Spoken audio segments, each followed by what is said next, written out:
everyone, I'm Ray Belli, and this is Words for Granted, a podcast that looks at how words change over time. If you value this podcast as a free and independent educational resource, you can show your support by making a monthly contribution at patreon.com/wordsforgranted. As longtime listeners of this show know, I put a ton of labor and love into making this thing, so every little bit adds up. You can also make a one-time donation at paypal.me/wordsforgranted. Thanks to Solomon and Scott for their recent contributions. Okay, let's get on to today's episode, part 3 in a series on the etymology of food words. Apples, I would argue, are the flagship fruit. I personally happen to like apples very much, but that preference aside, apples are simply abundant.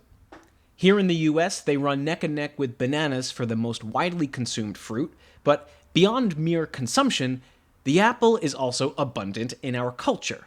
And no, I'm not talking about iPhones and MacBooks. For hundreds of years, English has used apple idioms in everyday speech. Apple of the eye, an apple a day keeps the doctor away, a bad apple spoils the bunch, etc. The apple is a traditional gift from elementary school students to teachers. In Greek mythology, the golden apple of discord is responsible for sparking the Trojan War. In the Old Testament, Eve eats the forbidden fruit from the tree of knowledge, a fruit traditionally depicted as an apple. We'll have more to say about this particular apple later in the episode. While consumers might buy as many apples as they do bananas, bananas just don't get the same amount of cultural airplay. So let's dive into the etymology of this most ubiquitous fruit. For much of its history, apple didn't only mean apple. It meant apple and fruit in general. What's interesting about this earlier, broader sense of apple is that it's not unique to English.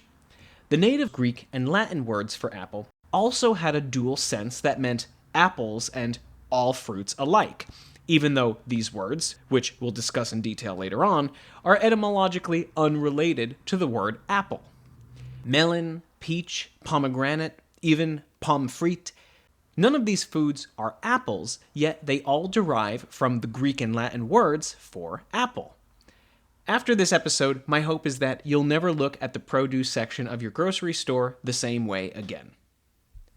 Both domesticated and wild apples have been around for thousands of years, and the ultimate root word of the English word for apple is correspondingly ancient.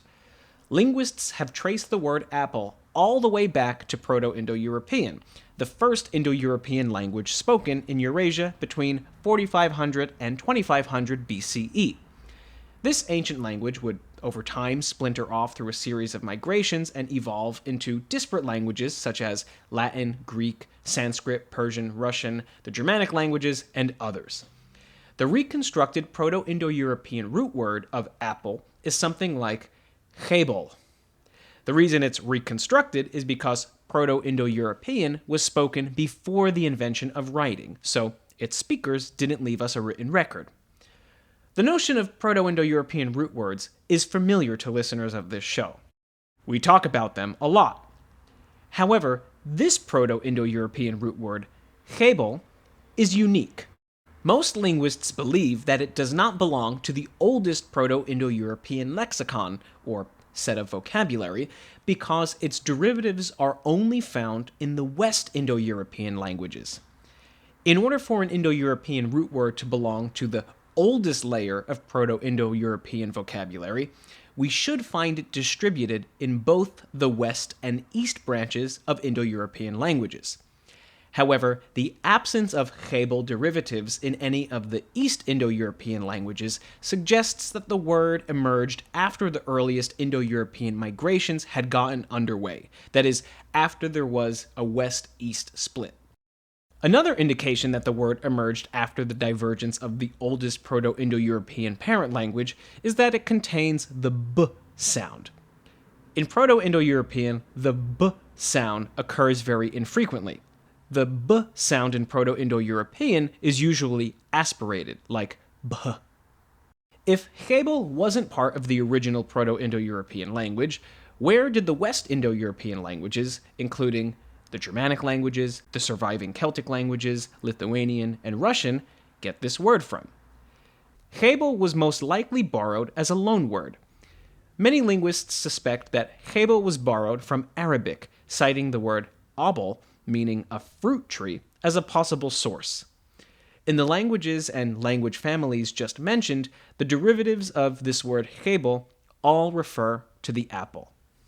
However, as already mentioned, in English, apple developed a broader sense. All fruits, excluding berries and including nuts, were considered apples.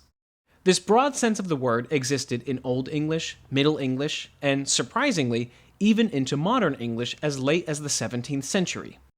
The Old English written record attests the compounds eorth apla for cucumbers, literally earth apples, and finger apla for dates, literally finger apples. The Middle English written record attests apple of paradise for the banana. And this broad sense of apple is how the pineapple got its name. Originally, the word pineapple actually referred to what we today call pine cones. In the 17th century, when English speakers first encountered pineapples, the tropical fruit, they used this original name for pine cones in reference to the newly discovered fruit based on their similarity of shape.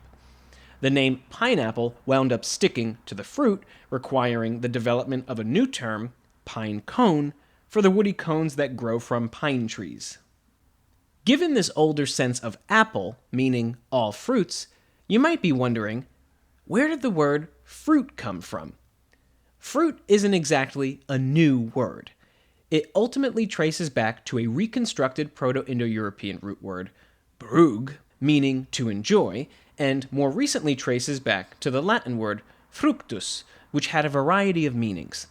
It could mean enjoyment, delight, or satisfaction, produce, agriculture, or crops, profit or proceeds, and even offspring.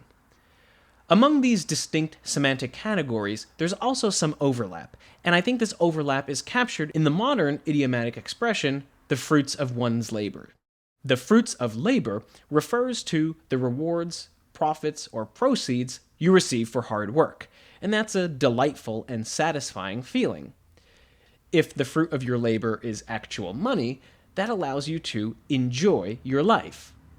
If you're a farmer, then the fruits of your labor might literally be fruits. Not only are the fruits themselves satisfying to eat, but so is the profit you make by selling them.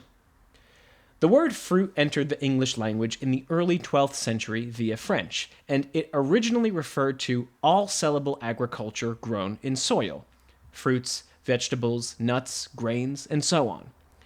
This original sense of the word fruit shouldn't surprise us, since our modern, narrower sense of the word fruit was sufficiently covered by the original, broader sense of the word apple.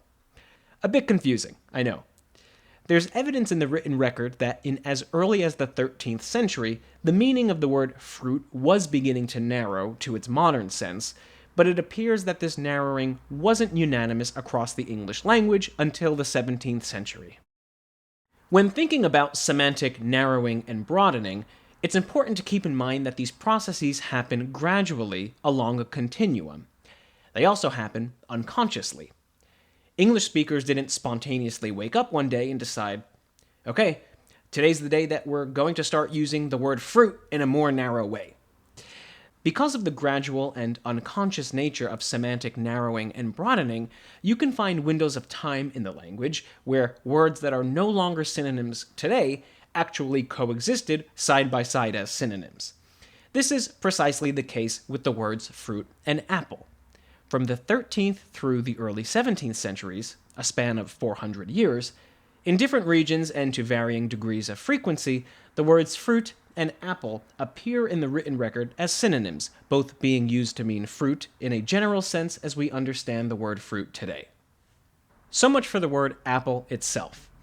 Now let's turn to those Greek and Latin words for apple that I previewed at the start of this episode.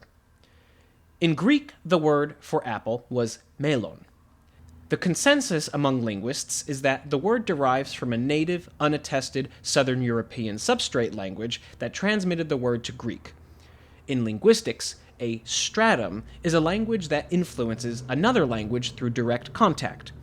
A substrate language, then, is a kind of stratum language that has lower prestige or socio-political power than the language it's influencing.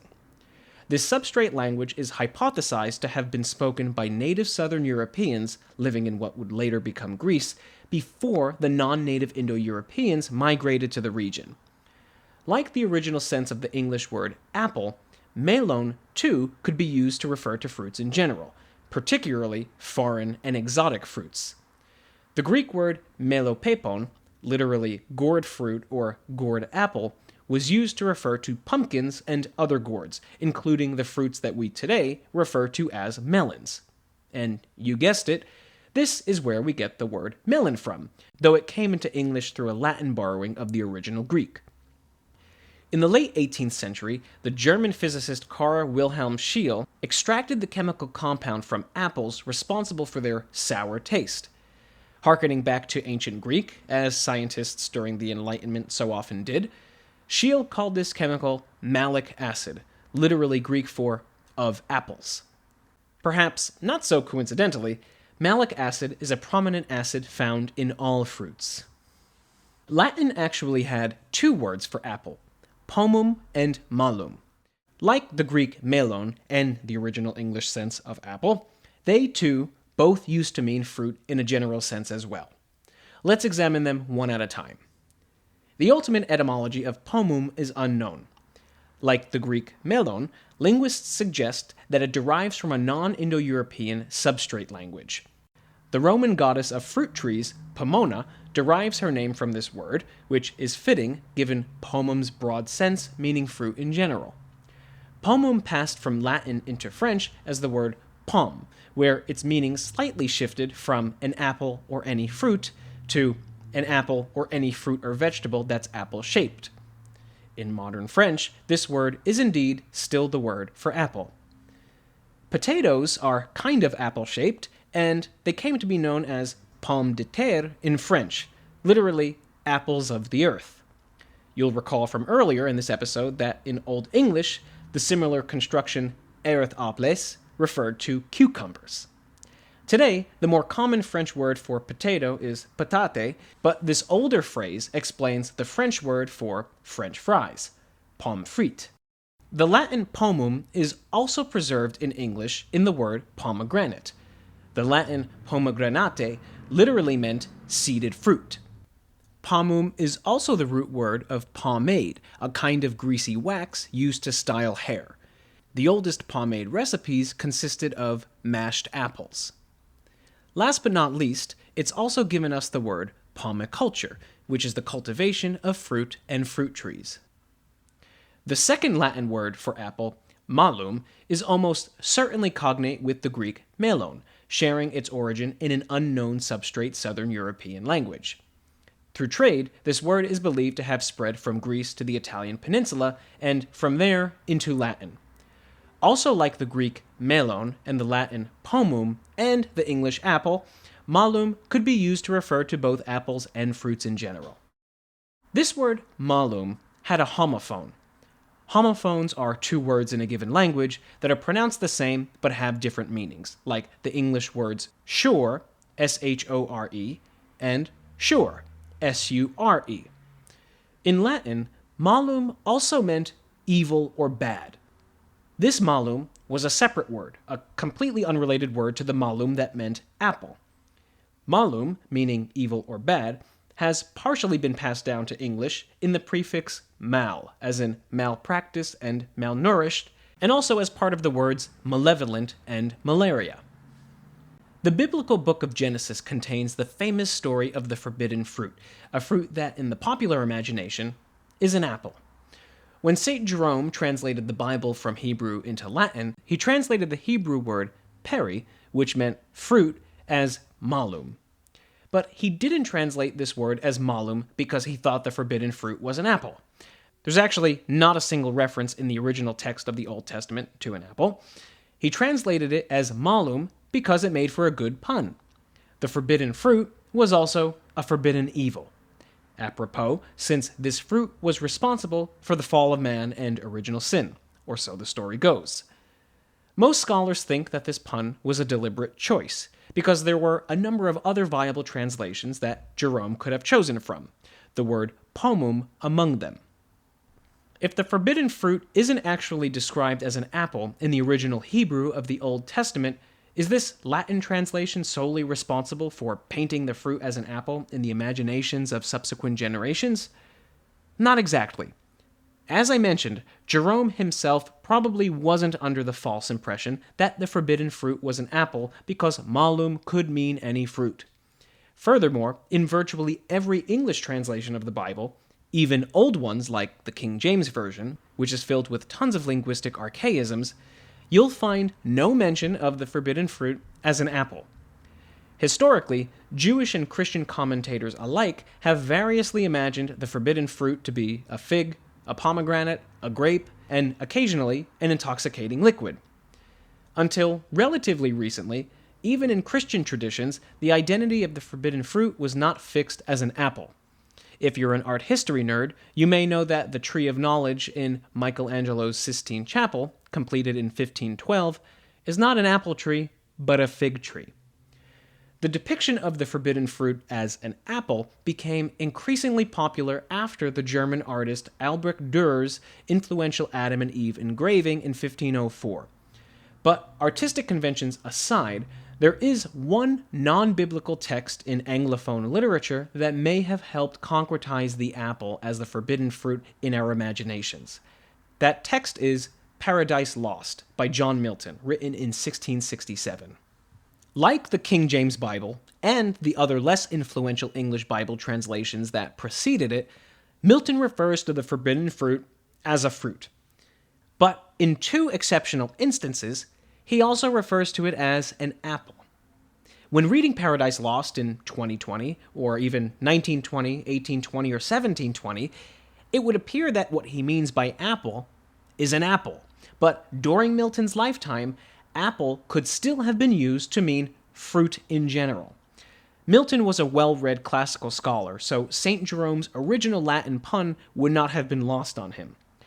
Shortly after the publication of Paradise Lost, the broad sense of apple as a synonym for fruit died out, leaving an inconspicuous linguistic fossil in Milton's widely read poem that will go on to be misunderstood for the rest of time. You might think that using the words apple and fruit in the same text to refer to the same thing is an inconsistency on behalf of the writer, but not really. Would you call a writer inconsistent for using happy in one sentence and glad in another? I don't think so. We use synonyms interchangeably to refer to the same things all the time. This Latin word malum is behind the name of one more common fruit in modern English, the peach. Peach and malum don't exactly sound like cognates, and they're not. But the full Latin name for the peach was the malum persicum, literally the Persian apple. Over time, the malum part of the word was dropped, and the pronunciation of persicum was anglicized. As it turns out, the peach tree is actually native to China, not Persia, but it was through trade with the Persians that peaches first reached Europe. Alright, I hope you loved today's show. Again, I'd like to remind you that if you're a regular listener and you want to help keep this boat afloat, you can make a monthly contribution at patreon.com/wordsforgranted. You can also make a one-time donation of any amount to paypal.me/wordsforgranted. I also encourage you to leave a rating and review on whatever podcast app you use, because those really help the show grow and give me feedback about how I can make the show better. I'm on Twitter at @WordsForGranted and Facebook as Words for Granted, and you can email me directly with questions, comments, and concerns at wordsforgranted@gmail.com. Thanks, everyone. I hope you have a great day.